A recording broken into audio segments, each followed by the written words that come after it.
British literature 2-ൽ the age of prose and reason എന്നുള്ള module 1-ലെ കാര്യമാണ് നമ്മൾ നോക്കുന്നത്, അതായത് ദ നിയോ ക്ലാസിക്കൽ ഏജിൽ.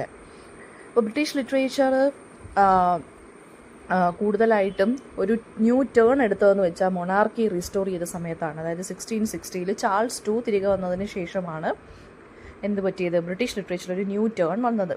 അപ്പോൾ ഈ ഇംഗ്ലണ്ടിൽ ശരിക്കും പറഞ്ഞു കഴിഞ്ഞാൽ സോഷ്യോ പൊളിറ്റിക്കൽ ചേഞ്ചസ് ഒക്കെ ഒരുപാട് ഹാപ്പൻ ചെയ്തു. മൊണാർക്കി 1660-ൽ വന്നിട്ടും അല്ലെങ്കിൽ റീസ്റ്റോർഡ് ആയിട്ടും, പക്ഷേ അത് ചാൾസ് ഫസ്റ്റിനെ ബിഹെഡ് ചെയ്തതിന് ശേഷമാണല്ലോ ഈ ഒരു ചാൾസ് 2-നെ തിരികെ കൊണ്ടുവന്നതൊക്കെ. സോ അതുകൊണ്ട് തന്നെ കാര്യങ്ങളെന്ന് പറയുന്നത് എന്താണ് വളരെ ഡിഫറൻ്റ് ആയിരുന്നു. ആ ഒരു സെനാറിയോ ഒക്കെ നല്ല രീതിയിൽ, അല്ലെങ്കിൽ അറ്റ്മോസ്ഫിയർ ഒക്കെ ഇംഗ്ലണ്ടിൽ കുറച്ച് മാറ്റങ്ങളും വ്യത്യാസങ്ങളും ഒക്കെ ഉണ്ടായിരുന്നു. കോൺസ്റ്റിറ്റ്യൂഷണൽ ആയിട്ടുള്ളതാണെന്നുണ്ടെങ്കിലും ഹിസ്റ്ററി ആണെന്നുണ്ടെങ്കിലും നല്ല രീതിയിൽ ചേഞ്ച് ആവാൻ തുടങ്ങി, ട്രാൻസ്ഫോം ആവാൻ തുടങ്ങി ഈ ഒരു ഇൻസിഡൻറ്റിന് ശേഷം.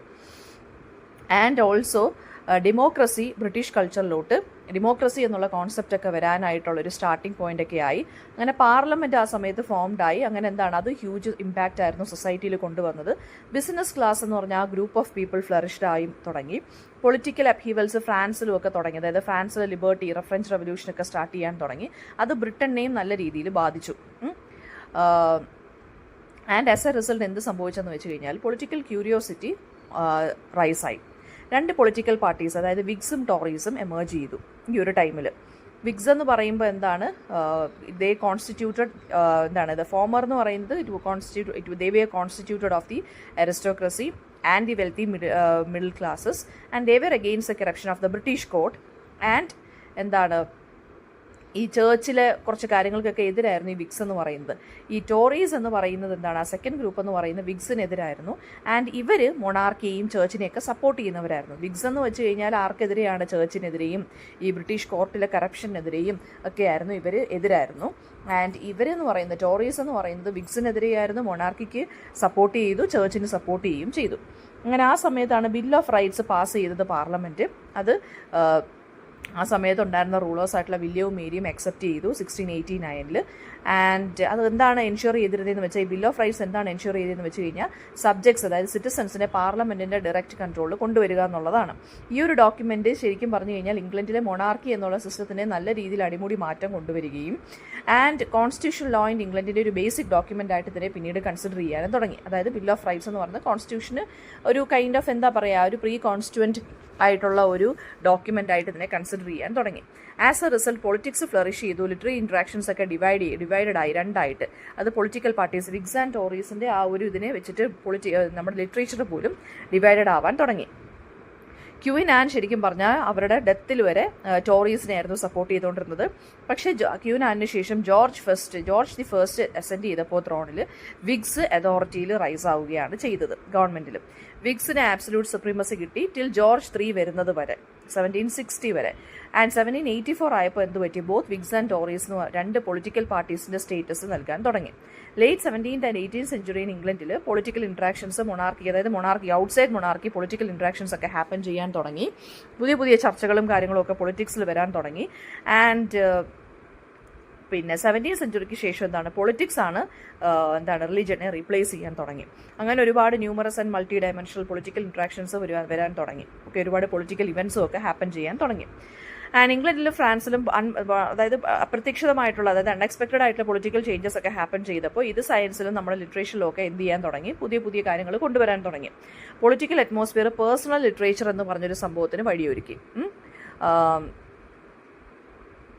പിന്നെ നമ്മൾ നേരത്തെ, അതായത് ഹിസ്റ്ററി ഓഫ് ബ്രിട്ടീഷ് ലിറ്ററേച്ചർ 1-ൽ നമ്മൾ പഠിച്ചതെന്ന് വെച്ച് കഴിഞ്ഞാൽ 3rd സെമസ്റ്റർ നമ്മൾ പഠിച്ചത് റെസ്റ്റോറേഷൻ ലിറ്ററേച്ചറിന് പുതിയൊരു ഇമ്മീഡിയറ്റ് ആയിട്ടുള്ള റെസ്പോൺസ് ആയിരുന്നു പ്യൂരിറ്റൻ റിജിഡിറ്റിയെ റിജക്റ്റ് ചെയ്യുക, ഏൻഷ്യൻ ക്ലാസിക്സിനെ സെലിബ്രേറ്റ് ചെയ്യുക എന്നുള്ളത് തന്നെ. അപ്പം ഈ ഒരു സംഭവത്തിന് ശേഷം, അതായത് ഹീറോയിക് പ്ലേ എന്ന് പറഞ്ഞ കാര്യം വരാൻ തുടങ്ങി. ആൻഡ് ഓൾസോ റെസ്റ്റോറേഷൻ കോമഡിയും വരാൻ തുടങ്ങി. റെസ്റ്റോറേഷൻ കോമഡി എന്ന് വെച്ചാൽ അപ്പർ ക്ലാസ് ആയിട്ടുള്ള ആളുകളുടെ എക്സ്ട്രാവജൻസയെ സെലിബ്രേറ്റ് ചെയ്യുന്നതായിരുന്നു റെസ്റ്റോറേഷൻ കോമഡി. അത് വളരെ സൂപ്പർഫിഷ്യൽ ആയിട്ടുള്ളൊരു ഇതായിരുന്നു. തീമും കോണ്ടന്റ് വൈസും വളരെ സൂപ്പർഫിഷ്യൽ ആയിട്ടുള്ള കാര്യങ്ങളായിരുന്നു ഡിസ്കസ് ചെയ്തുകൊണ്ടിരുന്നത്. ആസ് എ നാച്ചുറൽ റിസൾട്ട് എന്തായിരുന്നു, ഈ റെസ്റ്റോറേഷൻ കോമഡി ഷോർട്ട് ലിവ്ഡ് ആയിരുന്നു, കുറച്ച് കാലത്തേക്ക് ഉണ്ടായിരുന്നുള്ളൂ. ആൻഡ് ഹീറോയിക് പ്ലേ പിന്നെന്തായി മാറി, ഏജ് ഓഫ് പ്രോസ് ആൻഡ് റീസണിൽ ഹീറോയിക് പ്ലേ വരാൻ തുടങ്ങി. ഓക്കെ. ആൻഡ് ഈ വിക്ടോറിയൻ, അതായത് മാത്യു ആർണോൾഡ് ആയിട്ടുള്ള വിക്ടോറിയൻ ക്രിട്ടിക്ക്, അദ്ദേഹമാണ് ഈ ഒരു age of prose and reason 18th century വിളിച്ചത്. ഓക്കെ. ആൻഡ് ഈ ഒരു പീരീഡിനെ നമ്മൾ നിയോ ക്ലാസിക്കൽ ഏജ് എന്ന് വിളിക്കാറുണ്ട്. ബിക്കോസ് ഈ സമയത്ത് റൈറ്റേഴ്സ് ഈ ഒരു പീരീഡിനെ എങ്ങനെയാണ് സെലിബ്രേറ്റ് ചെയ്തിരുന്നത്? ക്ലാസിക്കൽ റൈറ്റേഴ്സ് ഉണ്ടല്ലോ, ഗ്രീസിലും റോമിലും ഉള്ള ക്ലാസിക്കൽ റൈറ്റേഴ്സ് ആയിട്ടുള്ള ടെറൻസ്, സെനേക്ക, വിർജിൽ, ജുവനൽ, ഹൊറസ് ഇങ്ങനെയുള്ള ആളുകളുടെ വർക്ക്സിനെ സെലിബ്രേറ്റ് ചെയ്തിട്ടായിരുന്നു ഈ ഒരു ഏജിലുള്ള റൈറ്റേഴ്സ് എഴുതിയിരുന്നത്. അതുകൊണ്ട് തന്നെ നിയോ ക്ലാസിക്കൽ അല്ലെങ്കിൽ ന്യൂ ക്ലാസിക്കൽ ഏജ് എന്ന് വിളിച്ചിരുന്നു. ആൻഡ് ക്ലാസിക്കൽ സ്റ്റാൻഡേർഡ്സ് എന്ത് സംഭവിച്ചാലും നെസസറി ആയിട്ട് മെയിൻറ്റെയിൻ ചെയ്യണം എന്നുള്ളതായിരുന്നു ലിറ്ററേച്ചറിൽ ഏറ്റവും എസെൻഷ്യൽ ആയിട്ടുള്ള കാര്യം. ഫസ്റ്റ് ഫേസ് ഓഫ് ദ ഏജിനെ നമ്മൾ അഗസ്റ്റൻ ഏജ് എന്നാണ് വിളിച്ചിരുന്നത്. ബിക്കോസ് ലാറ്റിൻ ലിറ്ററേച്ചറിൽ എന്താണ്, അഗസ്റ്റസ് സീസറിൻ്റെ ആ ഒരു റൂളിനെ, ആ ഒരു ഗ്രേറ്റ്നെസ്സിനെ സെലിബ്രേറ്റ് ചെയ്തതുകൊണ്ട്, ആ ഒരു ഗ്രേറ്റ്നെസ്സിനെ സെലിബ്രേറ്റ് ചെയ്യാൻ വേണ്ടിയും അതിനോടുള്ളൊരു അഡ്മിറേഷൻ കാണിക്കാൻ വേണ്ടിയും ഈ ഒരു ഏജിനെ അഗസ്റ്റൻ ഏജ് എന്ന് വിളിച്ചിരുന്നു. അതുപോലെ തന്നെ ഫ്രഞ്ച് ലിറ്ററേച്ചറിൻ്റെ ഇൻഫ്ലുവൻസ് ഈ ഒരു കാലഘട്ടത്തിലുണ്ടായിരുന്നു. ലോജിക്കും റീസണും ആയിരുന്നു ഇമ്പോർട്ടൻസ് കൊടുത്തിരുന്നത്, ഇമോഷൻസിനല്ലായിരുന്നു. പോയട്രിയിലാണെങ്കിലും ഏത് ലിറ്ററേച്ചറിലാണെന്നുണ്ടെങ്കിലും. പിന്നെന്താണ്, ഗ്രോത്ത് ഓഫ് സയൻസ് വരാൻ തുടങ്ങി after restoration of monarchy. Charles II വന്നതിന് ശേഷം സയൻസ് കുറച്ചും കൂടി ഡെവലപ്ഡ് ആയി. അങ്ങനെ ലിറ്ററേച്ചറിലും അത് റിഫ്ലക്റ്റഡ് ആവാൻ തുടങ്ങി. റോയൽ സൊസൈറ്റി, അതായത് the royal society of London എന്ന് പറഞ്ഞ് നാച്ചുറൽ നോളജിനെ ഇമ്പ്രൂവ് ചെയ്യാൻ വേണ്ടി അങ്ങനെ ഒരു സൊസൈറ്റി കൊണ്ടുവന്നു ചാൾസ് II 1660. അത് ഈ ലോജിക്കൽ ആൻഡ് സയൻറ്റിഫിക് തിങ്കിങ്ങിന് വേണ്ടിയായിരുന്നു, പ്രൊമോട്ട് ചെയ്യാൻ വേണ്ടിയായിരുന്നു. ഓക്കെ, ഈ ഒരു സയൻറ്റിഫിക് ടെമ്പർമെൻ്റ് ഉണ്ടല്ലോ, അത് ലിറ്ററേച്ചറിലും ഒക്കെ നല്ല രീതിയിൽ ബാധിച്ചു. നല്ല പോസിറ്റീവായിട്ടുള്ള രീതിയിൽ തന്നെ വന്നു.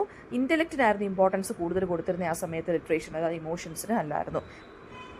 കറക്റ്റ്നെസ്സിനായിരുന്നു ഇമ്പോർട്ടൻസ് കൊടുത്തിരുന്നത്. അതുകൊണ്ട് തന്നെ ഈ കാലഘട്ടത്തിലുള്ള റൈറ്റേഴ്സിനെ നമ്മൾ കറക്റ്റ് സ്കൂൾ എന്നാണ് വിളിച്ചിരുന്നത്, ഗ്രൂപ്പ് ഓഫ് റൈറ്റേഴ്സിനെയൊക്കെ. പിന്നെ എലിസബത്തൻ ഏജിലുള്ള റൊമാൻറ്റിക് ഐഡിയൽസിനെ എല്ലാം അവോയ്ഡ് ചെയ്തു. ക്ലാസിക്കൽ ലിറ്ററേച്ചറിൻ്റെ റൂൾസ് മാത്രം ഫോളോ ചെയ്യാൻ തുടങ്ങി, അതിന് മാത്രം ഇമ്പോർട്ടൻസ് കൊടുക്കാൻ തുടങ്ങി. ക്ലാസിക്കൽ തീംസും സ്റ്റൈലിനും ഇമിറ്റേറ്റ് ചെയ്തിട്ടാണ് എഴുതിയിരുന്നത്. വെർനാക്കുലർ ലാംഗ്വേജസ് ഒന്നും ലിറ്ററേച്ചറിൽ യൂസ് ചെയ്തിരുന്നില്ല, ക്ലാസിക്കൽ സ്റ്റൈലിലായിരുന്നു എഴുത്ത് മൊത്തം.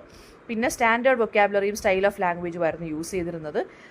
ആ ഒരു ആർട്ടിഫിഷ്യാലിറ്റി അപ്പം നമുക്ക് കാണാൻ സാധിക്കുമായിരുന്നു. മൊത്തം ഇമിറ്റേറ്റ് ചെയ്തല്ലേ എഴുതുന്നത് ഈ ക്ലാസിക്കൽ റൈറ്റേഴ്സിന്. അപ്പോൾ ഭയങ്കര ജാടയ്ക്കൊക്കെ ആകുമ്പോൾ ഭയങ്കര എന്താ പറയുക, ഒരു ആർട്ടിഫിഷ്യൽ സ്റ്റൈലായി പോകും. അതുകൊണ്ട് തന്നെ റിജിഡ് റൂൾസ്, ഭയങ്കര സ്ട്രിക്റ്റ് ആയിട്ടുള്ള റൂൾസ് ഉള്ളതുകൊണ്ട് തന്നെ കുറച്ച് ഒരു മെത്തഡൈസ്ഡ് ആയിട്ടുള്ള റൈറ്റിംഗ് സ്റ്റൈലായിരുന്നു നിയോ ക്ലാസിക്കൽ ഏജിൽ. ഈ റൂൾസിനെ ഭയങ്കരമായിട്ട് സ്ട്രിക്റ്റ് ആയിട്ട് ഫോളോ ചെയ്യണം എന്നുള്ളത് തന്നെയാണ് ഹീറോയിക് കപ്ലറ്റ് എന്നുള്ളൊരു മീറ്ററിന് വഴിയൊരുക്കിയത്. അത് ജോഫ്രി ചോസറാണ് ഇൻട്രൊഡ്യൂസ് ചെയ്തതെങ്കിലും നിയോ ക്ലാസിക്കൽ പീരീഡിലാണ് ഇത് കൂടുതലും സ്യൂട്ടായത്. എന്തുകൊണ്ടാണ് ഹീറോയിക് കപ്ലറ്റ് എന്ന് വിളിക്കുന്നതെന്ന് വെച്ച് കഴിഞ്ഞാൽ, because it was frequently used in heroic അല്ലെങ്കിൽ എപ്പിക് പോംസ്. ഈ ഹീറോയിക് കപ്ലറ്റിന് ലിമിറ്റഡ് ലെങ്ത് ആണുള്ളത്. അത് അപ്പോൾ ഒരു ക്ലിനിക്കൽ പ്രിസിഷനാണ് കൊടുക്കുന്നത്. അപ്പോൾ ബോത്ത് ഫോം ആൻഡ് കണ്ടന്റിൽ ഒരു റെസ്ട്രിക്ഷൻ കൊണ്ടുവരുന്നുണ്ട്. ആൻഡ് ഹീറോയിക് കപ്ലറ്റ് എന്താണ്, ലിറ്ററേച്ചറിലെ എല്ലാ ജേണേഴ്സിലും യൂസ് ചെയ്യാൻ തുടങ്ങി. ഡ്രാമയിലാണെങ്കിലും എപ്പിക്കിനാണെന്നുണ്ടെങ്കിലും പോംസിലാണെന്നുണ്ടെങ്കിലും എല്ലാത്തിനകത്തും യൂസ് ചെയ്യാൻ തുടങ്ങി. അങ്ങനെ നിയോ ക്ലാസിക്കൽ പീരീഡിലാണ് heroic couplet introduced fully flourished ആവാൻ തുടങ്ങിയത്. ഓക്കെ, അപ്പോൾ അങ്ങനെ പ്രൊഡ്യൂസ് ചെയ്യുന്ന പോംസ് ആണെന്നുണ്ടെങ്കിലും വേഴ്സ് ആണെന്നുണ്ടെങ്കിലും വളരെ ഇൻ്റലക്ച്വൽ ആയിട്ടുള്ള പോയട്രി ആയിട്ട് നമ്മൾ കൺസിഡർ ചെയ്യാൻ തുടങ്ങി. ക്ലാസിക്കിനെ നല്ല രീതിയിൽ ക്ലാസിക്കൽ റൈറ്റേഴ്സിനെ ഇമിറ്റേറ്റ് ചെയ്യുന്നത് കൊണ്ട് തന്നെ വളരെ ആർട്ടിഫിഷ്യലായിട്ട് നമുക്ക് തോന്നാൻ തുടങ്ങി. അതുകൊണ്ട് തന്നെയാണ് ഈ ഏജിനെ നമ്മൾ ഏജ് ഓഫ് സൂഡോ ക്ലാസിസം എന്ന് വിളിച്ചിരുന്നത്. സൂഡോ എന്ന് വെച്ചാൽ ഫോൾസ് ക്ലാസിസം. പിന്നെ രണ്ട് സ്ട്രോങ് പൊളിറ്റിക്കൽ പാർട്ടീസ് ആയിട്ടുള്ള വിഗ്സ് ആൻഡ് ടോറീസ് ഉണ്ടായിരുന്നു. അവരുടെ ഫ്യൂഡ്, അതായത് അവരുടെ ക്വാറൽസ്, അത് ലിറ്ററേച്ചറിൽ നമുക്ക് കാണാൻ സാധിക്കുന്നുണ്ടായിരുന്നു. പബ്ലിഷിംഗ് ഹൗസസ് ഒക്കെ ഒരുപാട് കൂടി. ആൻഡ് ഓൾസോ സ്ത്രീകൾ ലിറ്ററേച്ചറിൽ ഒരുപാട് വരാൻ തുടങ്ങി. ആൻഡ് സറ്റയർ ഒരു ലിറ്റററി ജേണറായിട്ട് മാറാൻ തുടങ്ങി നിയോ ക്ലാസിക്കൽ പീരീഡിൽ. ഹീറോയിക് കപ്ലറ്റും സറ്റയറും കൂടി സ്യൂട്ട് ആവുന്നുണ്ടായിരുന്നു ഈ ഒരു ലിറ്ററേച്ചറിൻ്റെ സമയത്ത്, ഈ ഒരു പീരീഡിൻ്റെ സമയത്ത്. നിയോ ക്ലാസിക്കൽ സറ്റയർ ആണുങ്ങളെയും പെണ്ണുങ്ങളെയും അവരുടെ മാനേഴ്സിനെ എല്ലാം മോക്ക് ചെയ്യാൻ തുടങ്ങി. പിന്നെന്താണ്, ഹ്യൂമൻ ബീയിങ്സിൻ്റെ നേച്ചറിനായിരുന്നു ഇമ്പോർട്ടൻസ് കൊടുത്തിരുന്നത്. ആൻഡ് ഇമോഷൻസ് എല്ലാം ബാക്ക് സീറ്റ് എടുത്തപ്പോഴത്തേക്കും ഈ വിറ്റ് അല്ലെങ്കിൽ ഇൻ്റലക്റ്റിനാണ് കൂടുതൽ ഇമ്പോർട്ടൻസ് ലിറ്ററേച്ചർ കൊടുത്തത്. ഓക്കെ, അപ്പോൾ അതുകൊണ്ടാണ് സറ്റയറും ഒക്കെ വരാൻ തുടങ്ങിയത്. പേഴ്സണൽ ആയിട്ടുള്ള രീതിയിലൊക്കെ അറ്റാക്കിംഗ് ഒക്കെ നടന്നു. പൊളിറ്റിക്കൽ ആൻഡ് റിലീജിയസ് വെഞ്ചിയൻസ് തീർക്കാൻ വേണ്ടി മാത്രം ആളുകൾ ബുക്കൊക്കെ എഴുതാൻ തുടങ്ങി. പിന്നെ എസ്സേ അല്ലെങ്കിൽ ക്രിട്ടിക്കൽ അല്ലെങ്കിൽ ലിറ്റററി എസ്സേയുടെ പീരീഡ് അടുത്ത ആ സ്റ്റേജാണ്. അപ്പോൾ അതിനകത്ത് ബിസിനസ് ക്ലാസ്സിന് റൈസ് കൂടി. അപ്പോൾ അതുകൊണ്ട് തന്നെ പാർലമെൻറ്റിൽ അവരുടെ പാർട്ടിസിപ്പേഷനും കൂടി. അപ്പോൾ ഒരുപാട് ആക്ടിവിറ്റീസൊക്കെ ലണ്ടൻ വിറ്റ്നസ് ചെയ്തു. ലിറ്ററേച്ചർ പുതിയ പുതിയ തീംസൊക്കെ വരാൻ തുടങ്ങി. മെട്രോപൊളിറ്റൻ ലൈഫിനെ കുറിച്ചും ടൗണിനെ കുറിച്ചൊക്കെ പറയാൻ തുടങ്ങി. ആൻഡ് ഓൾസോ ബിസിനസ് ഫ്ലറിഷ് ചെയ്തപ്പോൾ ഈ ആളുകൾക്ക് എപ്പോഴും മീറ്റ് ചെയ്യണമല്ലോ ആളുകൾക്ക് ഈ ബിസിനസ് മീറ്റിംഗ്സിന് വേണ്ടി. അങ്ങനെ കോഫി ഹൗസസ് ലണ്ടനിൽ ഒരുപാട് ഫ്ലറിഷ്ഡായി. ഈ കോഫി ഹൗസസ് പിന്നീട് പൊളിറ്റിക്കൽ ഇൻട്രാക്ഷൻസിൻ്റെ വെന്യൂ ആയി മാറാൻ തുടങ്ങി. ഇത് ലിറ്ററേച്ചറിലും കണ്ടു. അങ്ങനെയാണ് ക്രിട്ടിക്കൽ അല്ലെങ്കിൽ ലിറ്റററി എസ്സേസ് വരാൻ തുടങ്ങിയത്. ആദ്യമേ കുറേ പൊളിറ്റിക്കൽ പാംഫ്ലെറ്റ് റൈറ്റിംഗ് വരാൻ തുടങ്ങി. പിന്നീട് ഇത് പീരിയോഡിക്കൽ റൈറ്റിംഗ് ആയിട്ട് മാറി. ഓക്കെ, അപ്പോൾ പൊളിറ്റിക്കൽ ടോണിൽ എല്ലാ രീതിയിലും എഴുതാൻ തുടങ്ങിയ റൈറ്റേഴ്സ്. അങ്ങനെ നിയോ ക്ലാസിക്കൽ പീരീഡിൽ പ്രോസ് നല്ല രീതിയിൽ ഫ്ലറിഷ്ഡായി തുടങ്ങി, especially with the writings of John Bunyan. Okay, അദ്ദേഹത്തിൻ്റെ റൈറ്റിംഗ്സിലൂടെ പാംഫ്ലെറ്റ്സ്, ജേർണൽസ്, ബുക്ക്ലെറ്റ്സ് ഒക്കെ ഒരുപാട് വരാൻ തുടങ്ങി. പ്രോസ് റൈറ്റിംഗ്സ് കൂടുതലാവാൻ തുടങ്ങി. ബയോഗ്രഫീസ് വന്നു, ജനറൽ എസ്സേസ് വന്നു, ഹിസ്റ്ററീസും ക്യാരക്ടർ സ്കെച്ചസും ഒക്കെ ഒരുപാട് വന്നു, ക്രിറ്റിസിസംസ് ഒക്കെ വന്നു. ആൻഡ് എന്താണ്, ഇമോഷൻസിനെല്ലാം നേരത്തെ ഞാൻ പറഞ്ഞ പോലെ ഇൻ്റലക്ച്വൽ ആയിട്ടുള്ള രീതിയിൽ എഴുതാൻ തുടങ്ങി. അതുകൊണ്ട് തന്നെ ഈ ഏർലി നിയോ ക്ലാസിക്കൽ പീരീഡിലെ പ്രോസിനെ നമ്മൾ ആവറേജ് പ്രോസ് എന്നും ഒക്കെ വിളിക്കാൻ തുടങ്ങിയിട്ടുണ്ടായിരുന്നു.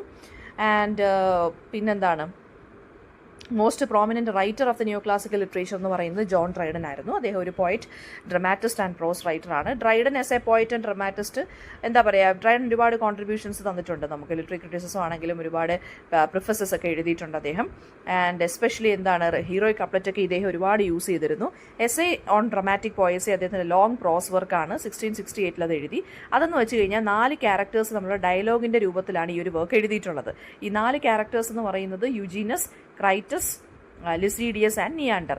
ഈ യുജീനസ് എന്ന് പറയും, ഇപ്പോൾ ഈ 4 ക്യാരക്ടേഴ്സും ശരിക്കും പറഞ്ഞു കഴിഞ്ഞാൽ യഥാർത്ഥത്തിൽ ലിവിങ് ക്യാരക്ടേഴ്സിനെ മോഡലാക്കിയാണ് അദ്ദേഹം എഴുതിയിട്ടുള്ളത്. ഈ എസ്സേ ഓൺ ഡ്രമാറ്റിക് പോയസിയിലും നിയാൻഡർ എന്നുള്ള ക്യാരക്ടർ ഡ്രൈഡനെ തന്നെയാണ് സൂചിപ്പിക്കുന്നത്.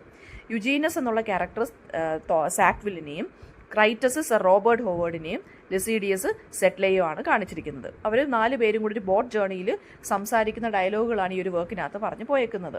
ഈ ഒരു വർക്കിനകത്ത് ഫ്രഞ്ച് ആൻഡ് ബ്രിട്ടീഷ് ഡ്രാമയും അതുപോലെ തന്നെ ഡ്രാമയിൽ യൂസ് ചെയ്യുന്ന റൈമിനെ കുറിച്ചൊക്കെയാണ് ഡിസ്കസ് ചെയ്ത് പോകുന്നത് ക്യാരക്ടേഴ്സ്.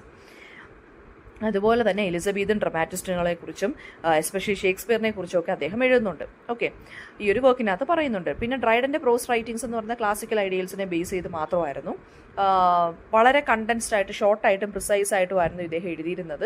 വളരെ ബ്രില്യൻ്റ് ആയിട്ട് ആണ് ഇദ്ദേഹം എഴുതിയിരുന്നത്. പിന്നെന്താണ്, എങ്ങനെയാണ് ലിറ്ററേച്ചർ, എങ്ങനെയാണ് what and how literature should be എന്നുള്ളതാണ് ഡ്രൈഡൻ്റെ എപ്പോഴും പ്രസൻറ്റ് ചെയ്യുന്ന കാര്യങ്ങൾ. അതിനു വേണ്ടി അദ്ദേഹം ഒരുപാട് റീസൺസ് കൊടുക്കുന്നുണ്ട്. ലോജിക്കൽ റീസണിങ് ഉണ്ടായിരിക്കണം, ഫ്രഷ്നെസ് ഉണ്ടായിരിക്കണം, എലക്വൻസ് ഉണ്ടായിരിക്കണം, ഹൈ സ്പിരിറ്റഡ്നെസ് ഉണ്ടായിരിക്കണം, വൈറ്റാലിറ്റി ഉണ്ടായിരിക്കണം. അപ്പോൾ ഇതൊക്കെ നമുക്ക് ഡ്രൈഡൻ്റെ പ്രോസിനകത്തും കാണാൻ സാധിക്കുന്നുണ്ട്. പക്ഷേ അദ്ദേഹത്തിൻ്റെ പ്രോസ് ഡ്രൈയോ അല്ലെങ്കിൽ ഡള്ളോ മൊണോട്ടണസോ ഒന്നുമല്ല, നല്ല റിമാർക്കബിൾ ആയിട്ടുള്ള സ്റ്റൈലാണ് ഇദ്ദേഹം എഴുതുന്നത്. അടുത്തത് വരുന്നതെന്ന് വെച്ചാൽ ഡയറി റൈറ്റിംഗ്സ് ആണ്. അത് സാമുവൽ പെപ്പിസും ജോൺ എവ്ലിനുമാണ് പോപ്പുലറൈസ് ചെയ്ത് ഈ ഒരു ജോണറിനെ. ഓക്കെ, ഗ്രേറ്റ് ഫയറിനെ കുറിച്ചും അതുപോലെ തന്നെ ഗ്രേറ്റ് പ്ലേഗിനെ കുറിച്ചും ഒക്കെ അവരുടെ റൈറ്റിംഗ്സിനകത്ത് വന്നിട്ടുണ്ട്.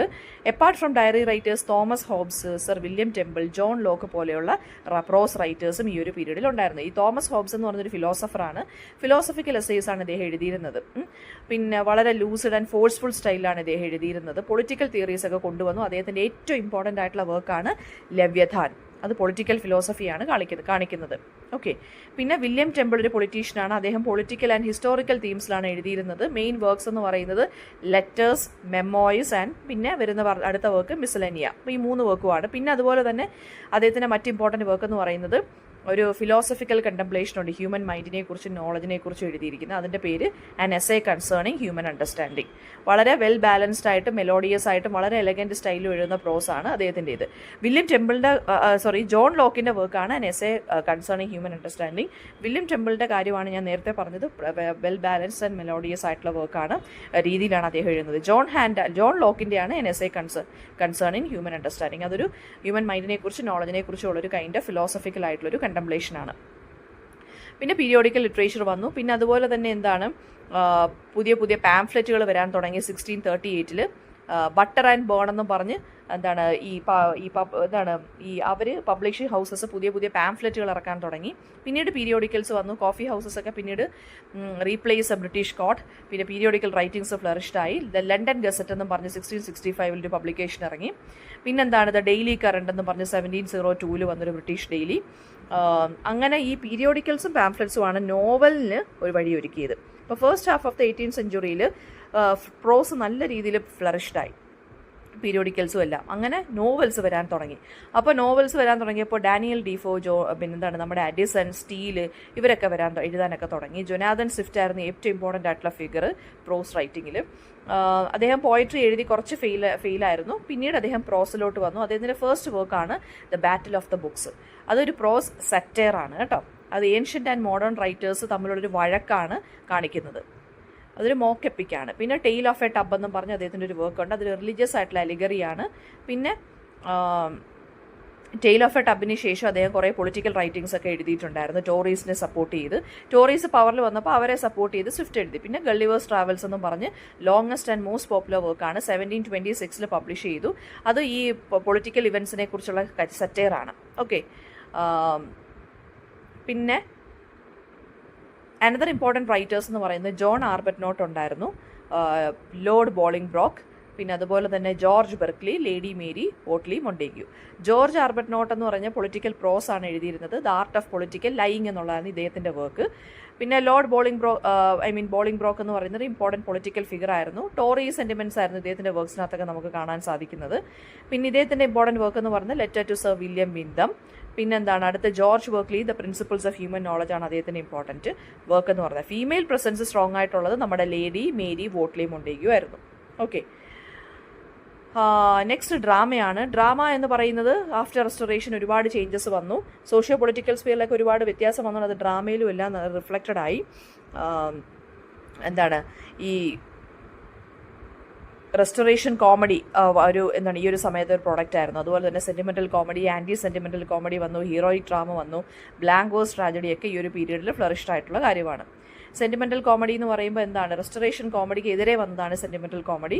സെൻറ്റിമെൻ്റൽ കോമഡി എന്ന് വെച്ച് ബിലീവ് ഇത് എന്താണ്, ലൗഡ് ലാഫ്റ്റർ എന്ന് പറയുന്നത് അല്ല, ചുമ്മാ കിടന്നങ്ങ് കരയണം, ടിയേഴ്സ് ജനറേറ്റ് ചെയ്യണം, അത് അങ്ങനെയുള്ളതാണ് സെൻറ്റിമെൻ്റൽ കോമഡി. ഈ ക്യാരക്ടേഴ്സ് പതറ്റിക് സിറ്റുവേഷനിലാവുന്നതും ആ ക്യാരക്ടേഴ്സിൻ്റെ വിഷമങ്ങളും അതൊക്കെയാണ് ഇതിനകത്ത് പറഞ്ഞു പോയേക്കുന്നത്. കോമിക് കോണ്ടന്റ് ഉള്ളത് കൊണ്ടല്ല ഇതിനെ സെൻറ്റിമെൻ്റൽ കോമഡി എന്ന് പറയുന്നത്, ബിക്കോസ് അതിൻ്റെ ഹാപ്പി എൻഡിങ്സ് ആയിരുന്നു. സെൻറ്റിമെൻ്റൽ കോമഡി പ്യൂരിറ്റൻ വ്യൂസിനെ സപ്പോർട്ട് ചെയ്യുന്ന രീതിയിലായിരുന്നു. ക്യാരക്ടേഴ്സൊക്കെ വളരെ നോബിളായിരുന്നു. ഭയങ്കര അപൂർവമായിട്ട് അവർ മിസ്റ്റേക്കൺലി ആണ് അവർ ഈ ദുഷ്ട ചിന്തകളിലോട്ടും ക്രൂവലായിട്ടും പെരുമാറുന്നത്.